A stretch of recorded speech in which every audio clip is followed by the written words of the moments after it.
In this video, I'm going to show you how to get the acceleration of the frog hopper.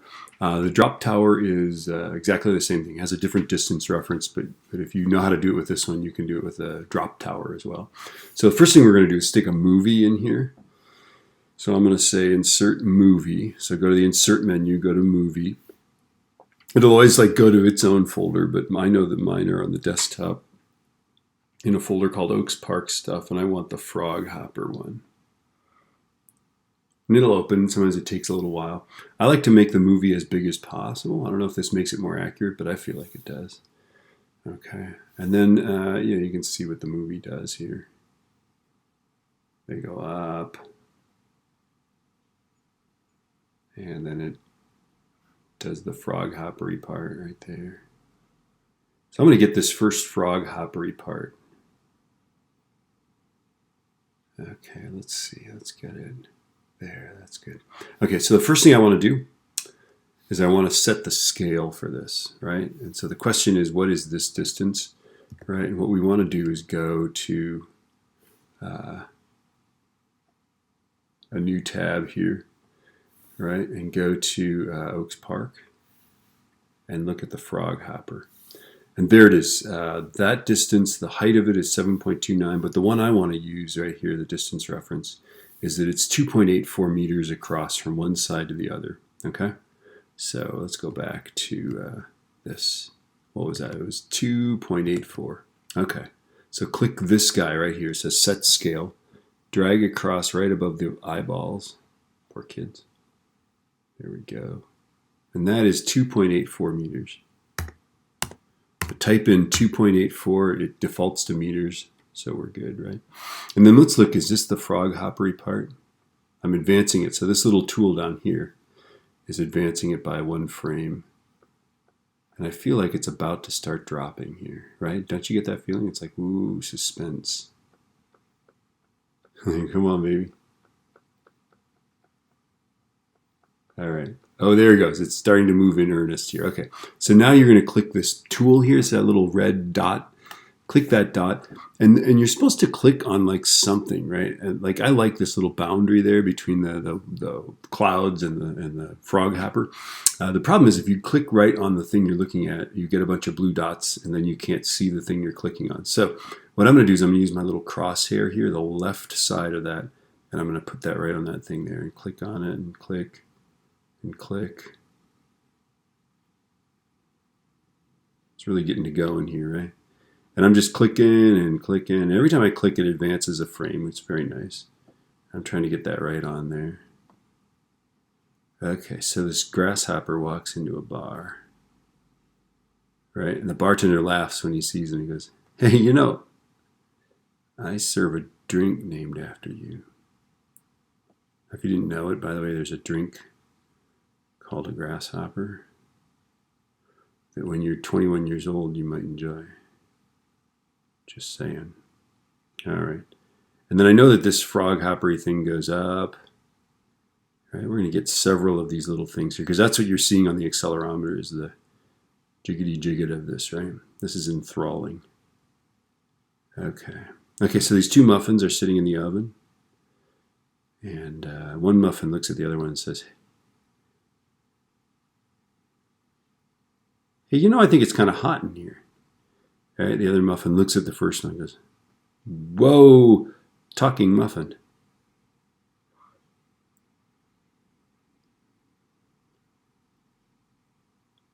All right, this guy's driving through the country in his car.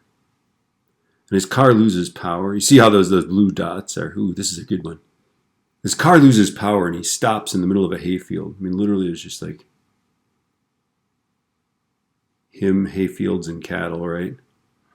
He's trying to get his motor to work again.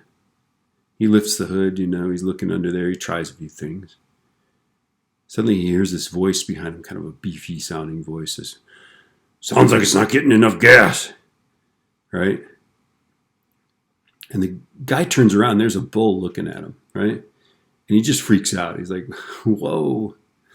He runs to the farmer's house, He knocks on the door of the farmer's house. The farmer's taking a nap. I mean, it's the middle of the day, right? Hottest part of the day. Farmer's inside. Farmer comes to the door, and the guy's just like going crazy. He's like, "Whoa! My car broke down, and your bull talked to me. You have a talking bull."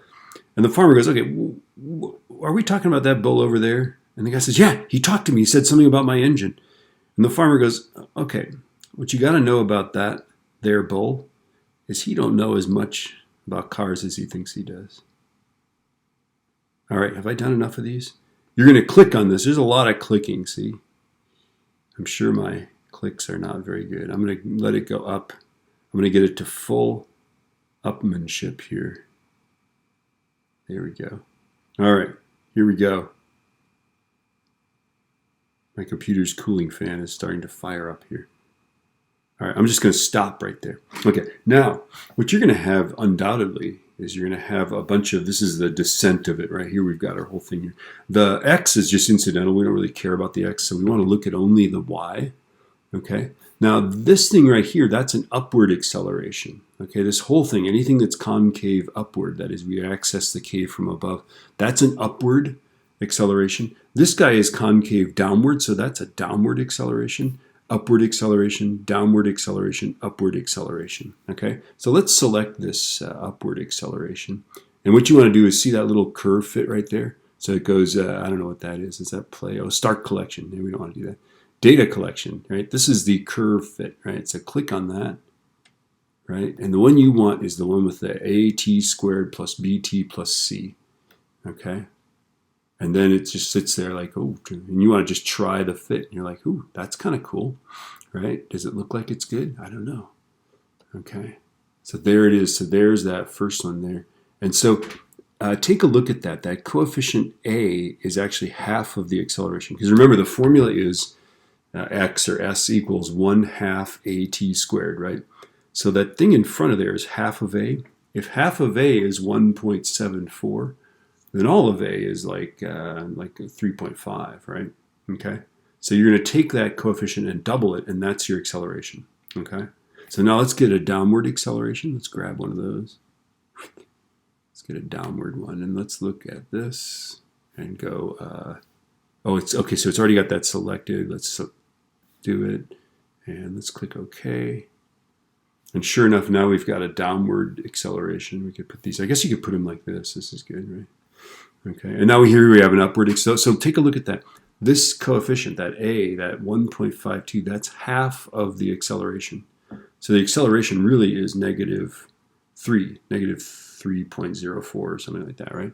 Okay, you have to double that thing there to get the, we'll talk about that, but this is our official thing here. Okay, let's grab this guy here. Let's do a, let's see, let's try the fit. That looks pretty good. Looks pretty good. All right, what is that? Whoa. Oh, no, that goes there. Why did I put that one there? I don't even know. Okay, so now here, take a look at this. This is a little more abrupt, right? So that is half of the acceleration. 2.167 is half of the acceleration. Okay, so all of the acceleration would be, well, let's see, 2.167. 2.167 times 2. All of it would be 4.3 meters per second squared, upward acceleration. Okay, let's grab this chunk right here. Wingy. That is, again, we're going to do the same thing. So try the fit. Okay. I feel like we should put them like that, don't you? That seems like the best thing. So again, this is a downward acceleration of about twice 1.503.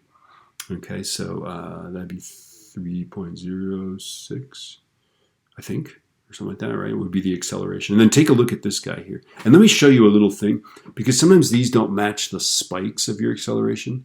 So let's take from inflection point to inflection point and gather an acceleration. I just want to show you one thing about this curve fit. Let's do that and go try the fit. Okay. And that's the big one. Why did I put it over there? I just don't know. Okay, now what I'm going to do is I'm going to select just this peaky part of it, right?